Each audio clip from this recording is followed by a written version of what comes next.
अगाड़ी के रूप में महाअनाड़ी गठबंधन। ये महाअनाड़ी इसलिए है, न नीति है, न नियत है और न निर्णय लेने की सामर्थ्य ही।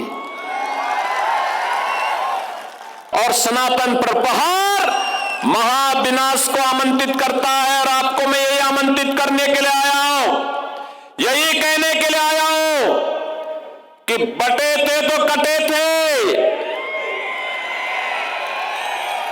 अब बटेंगे नहीं तो कटेंगे भी, एक रहेंगे सेफ रहेंगे। कांग्रेस समस्या है, भाजपा उसका समाधान है। समाधान की तरफ चाहिए। बहनों और भाइयों,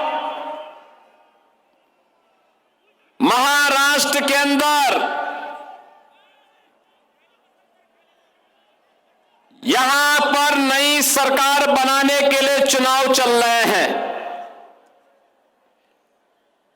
चुनाव में फिर से दो पक्ष हैं। एक पक्ष प्रधानमंत्री मोदी जी के नेतृत्व में महायुति गठबंधन का, महाराष्ट्र के अंदर श्री एकनाथ शिंदे, श्री देवेंद्र फडणवीस, श्री अजीत पवार, श्री रामदास अठावले, ये सभी प्रधानमंत्री मोदी जी के यशस्वी नेतृत्व में महाराष्ट्र के अंदर महायुति का नेतृत्व करते हुए आपके बीच में है। प्रधानमंत्री मोदी जी ने पिछले 10 वर्ष के अंदर एक नए भारत का निर्माण सबका साथ और सबके विकास के भाव के साथ किया। विकास सबका, सुरक्षा सबको, तुष्टीकरण किसी का नहीं। एक तरफ भारत को जोड़ने वाली ताकतें महायुति गठबंधन के साथ, एक भारत श्रेष्ठ भारत के रूप में, और दूसरी ओर महाअगाड़ी के रूप में महाअनाड़ी गठबंधन। ये महाअनाड़ी इसलिए है, न नीति है, न नियत है और न निर्णय लेने की सामर्थ्य ही। इनका नारा भी है सबका साथ लेकिन परिवार का विकास। एकजुट होकर के कांग्रेस के उस खानदानी सामंती परिवार का विकास करना जो भारत के हित के बारे में कभी नहीं सोच पाया। याद करिए भारत के विभाजन की त्रासदी। बहनों और भाइयों, कांग्रेस का नेतृत्व 1947 में चाहता सत्ता की लोलुपता नहीं होती, भारत का विभाजन कभी नहीं होता, कभी नहीं होता। अगर भारत एक होता, जो लोग कहते हैं कि मुस्लिम समस्या होती, समस्या तो उसी समय से है, और समस्या होती तो अखंड भारत में वैसे निपट लेते जैसे आज निपट रहे हैं। लेकिन बहनों और भाइयों, सत्ता लोलुपता थी और तुष्टीकरण की हदों को पार करते देश के हितों को तिलांजलि देने की मंशा के साथ कांग्रेस के नेतृत्व ने देश का विभाजन करवाया था। आजादी के बाद जाति, क्षेत्र, भाषा के आधार पर इस देश को बांटने का काम कांग्रेस करती रही।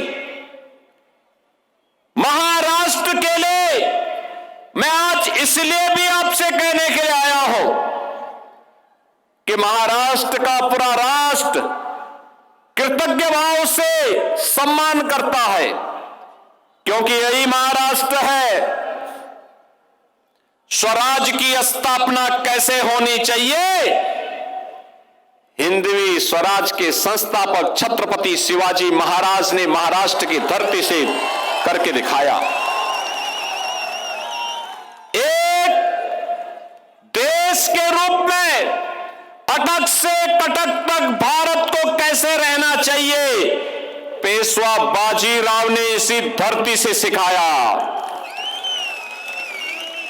बहनों और भाइयों, स्वराज मेरा जन्मसिद्ध अधिकार है, मैं इसे लेकर के रहूंगा। गणनायक से लेकर के लोकनायक की यात्रा करने वाले बाल गंगाधर की तिलक की पावन धरा है, ये महाराष्ट्र ने देश को दिया है। बहनों और भाइयों, सामाजिक समता के माध्यम से राष्ट्रीय एकता को सुदृढ़ता प्रदान करनी है। महात्मा फुले ने यही से संदेश दिया था। महिला शिक्षा भारत के सशक्तिकरण के आधार बनेगी, सावित्रीबाई फुले ने यही से संदेश दिया था। 1857 की क्रांति एक क्रांति नहीं, भारत का प्रथम स्वातंत्र समर है। वीर सावरकर इसी धरती की उपस्थिति, जिन्होंने 1857 के देश की आजादी के प्रथम स्वातंत्र समर को, प्रथम स्वातंत्र समर की संज्ञा देकर के उसे इतिहास के पन्नों में अमर बनाया था।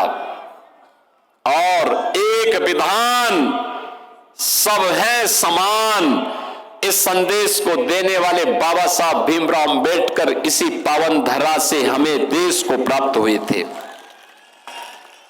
और इसीलिए महाराष्ट्र की धरती को बांटने की जो कुत्सित चेष्टा एक कांग्रेस के लोगों के द्वारा, महाअनाड़ी गठबंधन के द्वारा किया जा रहा है, उसके प्रति सचेत करने के लिए ही मैं आया हूं। बहनों और भाइयों, आज प्रातः काल में कोल्हापुर में था। विशालगढ़ का दुर्ग अतिक्रमण का शिकार है। मैंने पूछा, मैंने कहा भाई अतिक्रमण कैसे? कहा जब भी यहां पे अतिक्रमण हटाने का आह्वान होता है, पत्थरबाजी शुरू हो जाती है। मैं बहुत चौंका था। छत्रपति शिवाजी महाराज के उस विशालगढ़ में, उस दुर्ग में अतिक्रमण, आश्चर्य होता है।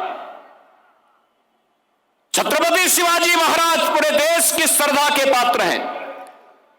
श्रद्धा और सम्मान हर भारतवासी छत्रपति शिवाजी महाराज को देता है। उत्तर प्रदेश में 2017 में जब मैं मुख्यमंत्री बना था,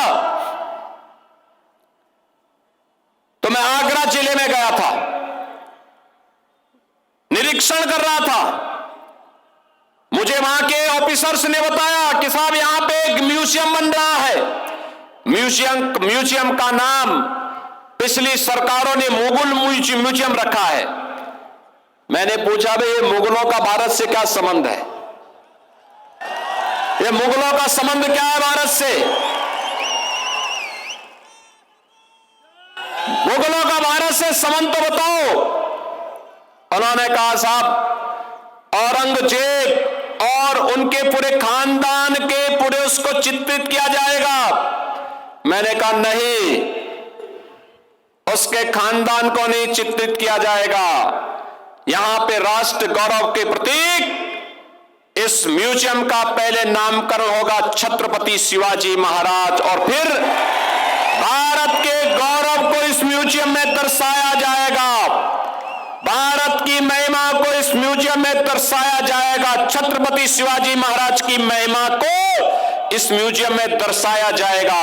और बहनों और भाइयों, अब वो छत्रपति शिवाजी महाराज म्यूजियम के रूप में स्थापित हो रहा है। और मैं यही कहने के लिए आया हूं, विशालगढ़ के दुर्ग पर अतिक्रमण ये क्यों हुआ? क्योंकि हम बंटे थे। अयोध्या में क्यों अपमान झेलना पड़ा था? क्योंकि हम बंटे थे। काशी में क्यों अपमान झेलना पड़ा था? क्योंकि हम बंटे थे। मथुरा में क्यों अपमान झेलना पड़ा था? क्योंकि हम बंटे थे। 1947 में लाखों हिंदुओं को क्यों कटना पड़ा था? क्योंकि हम बंटे थे। और बहनों और भाइयों, मैं यही कहने के लिए आया हूं, गणपति बप्पा की शोभा यात्रा पर कोई पथराव करे, यह बर्दाश्त नहीं हो सकता है, यह स्वीकार्य नहीं हो सकता है। और इसलिए पथराव होता है क्योंकि हम बंटे हैं। रामनवमी की शोभा यात्रा पर इसलिए पथराव होता है क्योंकि हम बंटे हैं। याद रखना, जो ये प्रहार सनातन पर हो रहा है, ये प्रहार भारत पर प्रहार है, क्योंकि भारत की आधार का प्रतीक है सनातन, और सनातन पर प्रहार महाविनाश को आमंत्रित करता है। और आपको मैं यही आमंत्रित करने के लिए आया हूं, यही कहने के लिए आया हूं कि बटे थे तो कटे थे, अब बटेंगे नहीं तो कटेंगे भी।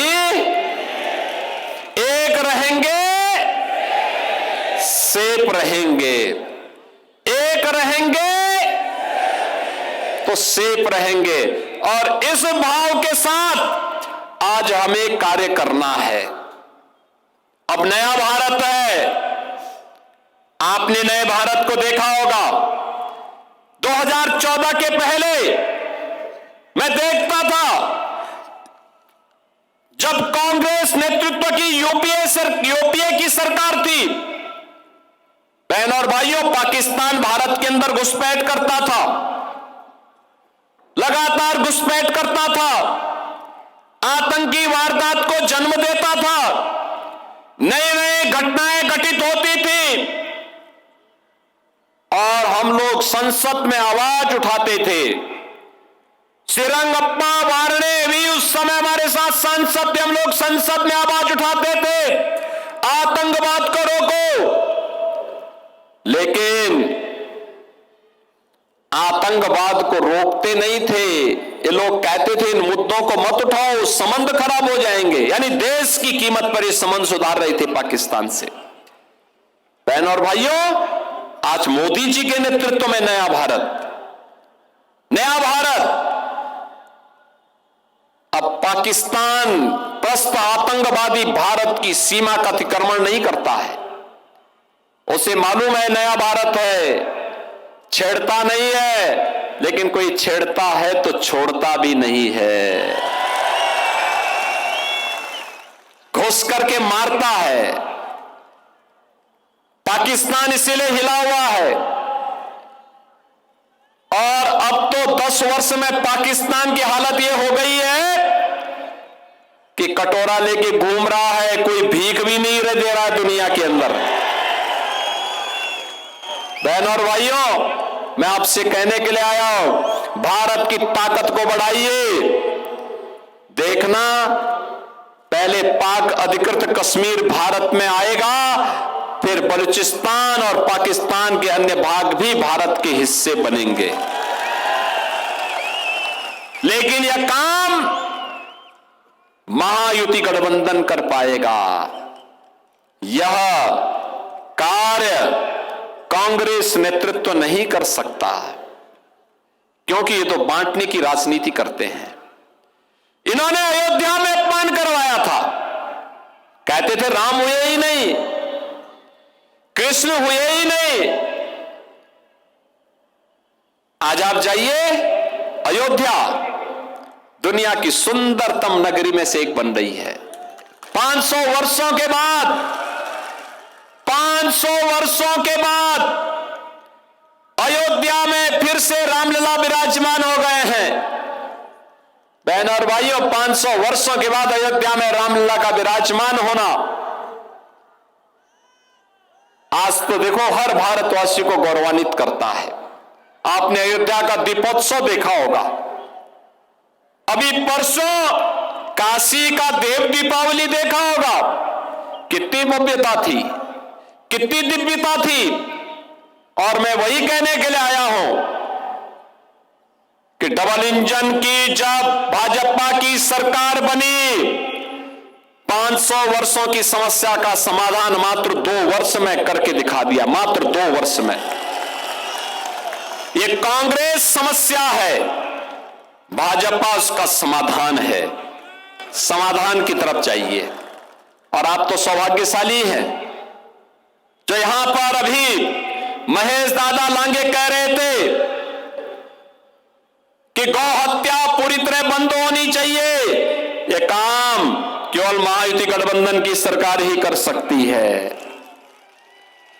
छत्रपति शिवाजी महाराज के गौरव के अनुरूप महाराष्ट्र का निर्माण केवल महायुति गठबंधन ही कर सकती है। ये बांटने वाले लोग नहीं। हमें फिर से एकजुट होकर के एक भारत श्रेष्ठ भारत के प्रधानमंत्री मोदी जी के आह्वान पर एकजुट होकर के कार्य करना है। और इसी आह्वान के साथ आज मैं आपके पास आया हूं। 10 वर्ष में बदलते हुए भारत को आपने देखा होगा, सुरक्षा भी है तो समृद्धि भी है। याद करिए, आज नया भारत 75 वर्ष में नया भारत कांग्रेस नेतृत्व की सरकार के समय मात्र 10वीं अर्थव्यवस्था बन पाया था और मोदी जी के नेतृत्व में यह भारत मात्र 10 वर्ष में दुनिया की 5वीं बड़ी अर्थव्यवस्था बन गया है।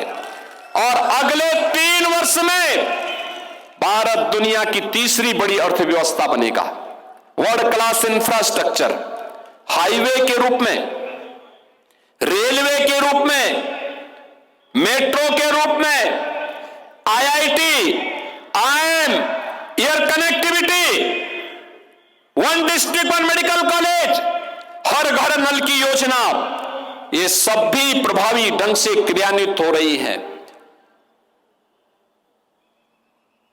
भारतीय जनता पार्टी विकास और विरासत का सम्मान कर रही है। भारतीय जनता पार्टी गठबंधन सुरक्षा, समृद्धि और सुशासन की प्रतीक है। और इसलिए महाराष्ट्र के अंदर महायुति गठबंधन की सरकार आवश्यक है। और उस सरकार के लिए आपका आह्वान करने के लिए मैं आया हूं। महेश दादा ने यहां बहुत कार्य किए, लगातार छत्रपति शिवाजी महाराज और धर्मवीर संभाजी महाराज को आदर्श मान करके पूरा जीवन समर्पित किया है सेवा में।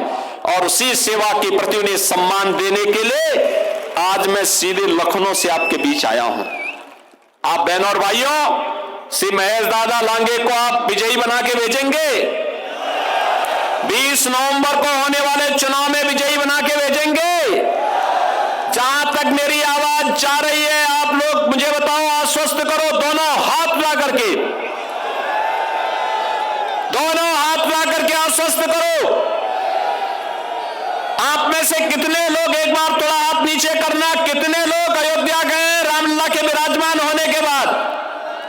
काफी बड़ी संख्या में गए हैं। और मैं यहां पे श्रीरंगप्पा बारणे जी को, जो यहां के माननीय सांसद हैं, और श्री महेश दादा को कहूंगा कि चुनाव के बाद एक बार भोसड़ी विधानसभा क्षेत्र के सभी मतदाताओं को अयोध्या धाम और महाकुंभ का दर्शन जरूर करवाइए।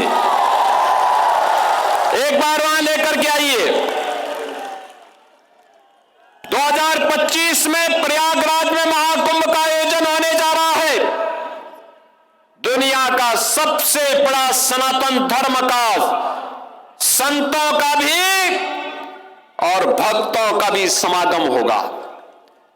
40 करोड़ श्रद्धालु वहां आएंगे और उसमें आपको भी, पुणे को भी आमंत्रित देने के लिए मैं आया हूं।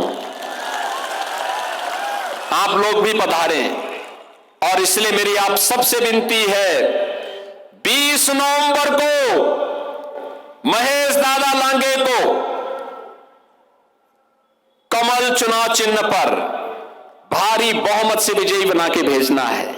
भेजेंगे? भेजेंगे भेजेंगे। जहां तक आवाज जा रही है, महेश दादा इधर आकर के जनता जनार्दन का आशीर्वाद लीजिए।